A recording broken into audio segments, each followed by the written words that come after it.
Sa Caraga Region naman, sakto na ngayong Fire Prevention Month, nakatanggap ng mga bago at modernong fire trucks ang mga probinsya ng Surigao del Norte at Surigao del Sur. Bahagi pa rin ito ng modernisasyon ng BFP.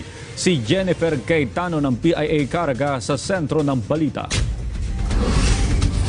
Isang napakalagang fire truck na proyekto ng Bureau of Fire Protection ang dinindisyonan at itinurn over na sa Surigao del Norte at Surigao del Sur sa pangunguna ni BFP Caraga Regional Director, Senior Superintendent Fred Trajeras Jr. at mga local chief executives ng nasabing probinsya.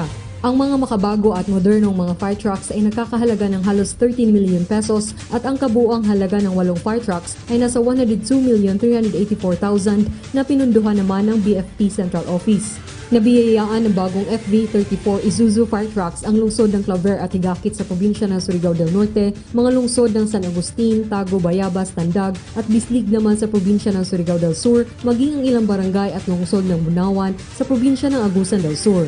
Ito ay bahagi sa isinasagawang National Government Modernization Scheme upang paigtingin pa ang kapasidad ng mga magigiting na firefighters sa kanilang adikain na masiguro at mapanatiling ligtas sa sunog ang buong rehiyon ng Caraga. We really appreciate the undertakings of the national government in aid of the modernization scheme of enhancing the capabilities of our gallant firefighters in their crusade to ensure and maintain a fire-safe Caraga. Dagdag niya ito sa 138 fire trucks ng rehiyon.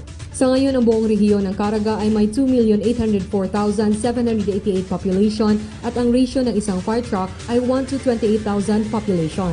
Samantala, may total na 1,173 na personnel naman ang Bureau of Fire Protection sa buong rehiyon ng Caraga.